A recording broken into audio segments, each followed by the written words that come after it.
The defense will take a hit. The offense will get better. LeBron's hand will be on the joystick the whole game. Instead of playing 36 to 38 minutes, he'll play 42 to 44 minutes. And you will see him show once again, even at age 36, year 18, why he is the single most impactful player on any team in any system the league has ever seen. Game 5, pressure.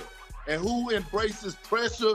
LeBron James. And that's what he's going to do. He's going to deliver in great fashion tonight. He's going to rise to the occasion. I get it. Chris Paul, Andre Ayton, and Devin Booker. But guess who's still the best player in this series? LeBron James. That's 36 years of age, should not be above the square unless he's on a ladder. Unless he's adjusting the rim. This is not supposed to be, Skip. Really? This is not normal. He can still jump. I'll give you that. This is the paranormal. He can't shoot, but he can jump. I'll give you that. We're dealing with things that we haven't seen before, Skip. I don't know. I might have to have a committee come together and study this. Is this series now over after what you saw last night? Of course, Jenna. And it is not because Chris Paul got hurt. It is because the Lakers are the Lakers. This is what he wanted. This is what he gets. And so now the fans are going to be there. I'm expecting to see a little bit more. Now, I ain't going to get, we start to see, Skip, those spurts, those plays, those splash plays that we see, that we could see for a whole game before the ankle injury. We're starting to see them things happen with greater regularity. They're coming with greater regularity. So it's over. You're not going to have to destroy any of us because the Lakers are going to win tonight. Doesn't get much easier at all, but give credit to the Suns, as you said, 11 years ago, lost to this same franchise, the Lakers, in a Game 6. Getting back in the postseason, beating the defending champions. What's up, guys? Welcome back to the channel, and today I am back with another video. This time we're doing a deep dive on the 2021 Lakers, and specifically LeBron James. And if you haven't heard, the Lakers, they were bounced in the first round by the Phoenix Suns. And after this devastating loss, a lot of the members in the media, as well as a lot of fans, they were proven wrong in this series, as LA was the favorite, with or without any injuries. Now for this specific video, I want to go through the entire year for this Lakers team, and I want to show you guys where there should be zero acceptable excuses for this Lakers team not making it out of the first round, and there should be zero excuses for one LeBron James. Now before we get into that, if you haven't subscribed to the channel already, make sure you do so, and if you could like this video, I greatly appreciate it. So with that being said, let's get into the video. So the first thing I want to do is go back to the offseason, where this Lakers team coming into this year, they were the championship favorites after adding Dennis Schroeder, Montrezl Harrell, and they had the best depth in the NBA, with the best player LeBron James, and the best duo being LeBron and AD. And I think the overall thought around the league is that we're going to see a Brooklyn Nets versus LA Lakers finals, which unfortunately will not happen. Now for this Lakers team as a whole, this is a pretty rocky year, as many of their vital players went down with severe injuries. The biggest injury being LeBron James, who missed 20 games after a high ankle sprain versus the Atlanta Hawks. Now due to LeBron being out, as well as AD, this Lakers team would slide all the way to the 7th spot in the Western Conference. And even before the season ended, you already heard LeBron James setting the stage for more excuses, as he was quoted as saying that he'll never be back to 100% after that ankle injury. And if you want to call this an excuse, you can, but LeBron also criticized the play-in tournament, which his Lakers team was a part of. But the funny thing is, LeBron James the previous year, he was actually a fan of the idea of the play-in tournament given the COVID circumstances. And what's even funnier than that, LeBron James actually should have never even played in these playoffs, as he broke COVID protocol, something the NBA up to this point had been very strict with for any player, whether that be Kevin Durant, James Harden, Kyrie Irving, or Jason Tatum. But LeBron James somehow got a pass from the NBA. Now this finally brings us to the first round series of the Lakers versus the Phoenix Suns. And like I said before, LA, they were the favorite in this series, and they were still the odds-on favorite to make the NBA Finals versus the Brooklyn Nets. Now in game 1 of this series, LeBron James and the Lakers, they would lose, and LeBron would only have 18 points with 5 turnovers. But the vital part of this game 1 is that Chris Paul went down with a shoulder injury that would plague him for the rest of this series. Now to LeBron's credit, in games 2 and 3, his Lakers team would win, and he would play fairly well, scoring 23 points and 21 points on very good shooting. And after going up 2-1, they had a chance to go up 3-1 at home in LA versus this Suns team. Now, unfortunately for the Lakers, in this game, Anthony Davis, he would go down with a groin injury, which would cause him to miss the majority of this game. Now, with that going on, this brings us to Game 5 back in Phoenix. And Game 5s are always pivotal in a series. The winners of Game 5s advance 82% of the time. So definitely a big time game for LeBron James and this Lakers team.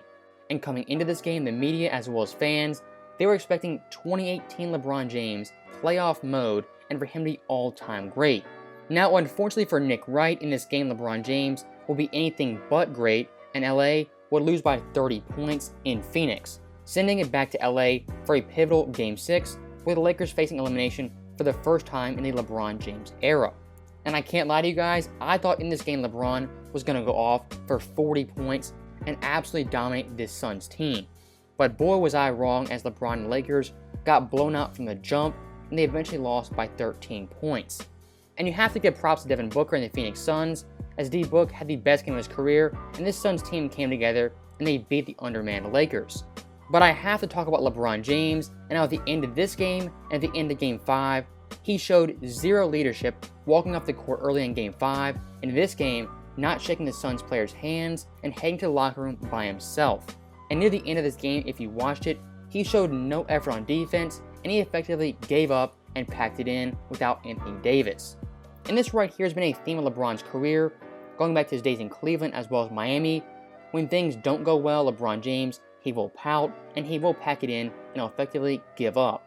And when talking about the all-time great players, Larry Bird, Michael Jordan, Kobe Bryant, just to name a few, those guys would never do something like that, walk off the court early, they would never pout, and they would never give up on their team, even if they were undermanned. And over the next few days, the sports media will probably have some interesting takes regarding LeBron James, and I'm pretty sure the one thing they'll say is that this series has no impact on his legacy. And what I would expect from the Nick Wrights of the world is they're going to use the injury excuse, as they always do. But LeBron James himself, after AD went down, he was quoted as saying, "These shoulders were built for a reason," implying he was going to play tremendously well and the Lakers were going to win this series. As we know, that did not happen, and LeBron's shoulders definitely came up small. So I don't want to hear any injury excuses from any LeBron fans, any Lakers fans. There was no sympathy last year for Jimmy Butler, who was basically playing by himself with an injured Bam and an injured Goran Dragic. And even in this series, Chris Paul was injured in all 6 games, and there was zero sympathy and zero excuses. And the part of this that makes me laugh the most is that people in the media as well as fans, after LeBron got injured, they were hyping up his comeback, and once he did come back and had some good games, he had the game winner versus the Warriors, they were claiming LeBron James, he's back, he's the GOAT, he's the best player in the world. There was no injury excuses at that point in time. It's only after LA loses that all these injury excuses come up. And even in the opening minutes of this video, I showed you guys clips, even after Anthony Davis went down, they were still saying LeBron James was going to carry this Lakers team despite him being out. And that is with that ankle injury, which now they're going to use as a major excuse. So like always, that is my big problem with the injury excuse. If you're going to predict the Lakers to win the championship, even with LeBron having that hurt ankle, don't come back after they lose with all these excuses. LeBron James underperformed and he lost, and that's the end of the story. And if you want to know how bad LeBron was in his playoff run, comparing to his own career, he averaged 23.3 points per game. That was the lowest ever. 7.2 boards, the second lowest ever. He shot 60.9% from the line. That was his lowest ever.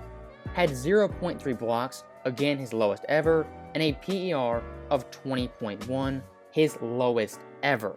That is even worse than the 2011 playoffs, where LeBron James was horrendous in the NBA Finals. And if you want to break this down by series, LeBron in his career has played in a total of 50 playoff series. And in this first round matchup versus the Suns, where he averaged 23.3 points per game, that was the 5th lowest of his career and his lowest since the 2016 Eastern Conference first round versus the Detroit Pistons. So in summary, LeBron James in the playoffs was absolutely god-awful, and I think these terrible series will definitely have a lasting impact on his perception, and the way he quit on his Lakers team twice without Anthony Davis will definitely stick in my mind when ranking and evaluating NBA legends. And I want to end the video by saying this: do not forget all the media pundits who are going to play 180 and completely change what they said all year even what they said in Game 5 of the series, despite Anthony Davis not being active. Don't forget the narrative and don't let them off the hook, because once again, the sports media, they were wrong in this series, and they were wrong about one LeBron James. So as always, thank you guys for watching. I hope you enjoyed it. Let me know your guys' thoughts in the comments below. Do you give LeBron and Lakers a pass for this series, or are you going to hold them accountable like you should and give them zero excuses for losing to this Phoenix team? And with that being said, thank you guys for watching. I hope you enjoyed it. I'll see you guys next time. I think that's what that's my focus on trying to beat the Monstars, or the Goon Squad, we call them now. So didn't have much success versus Suns, so now I am gearing my attention to the Goon Squad here in July, in mid-July. So I'm gonna let the ankle rest for about a month, and then I'm gonna gear up with Lola, Taz, Granny, Bugs, and the rest of the crew.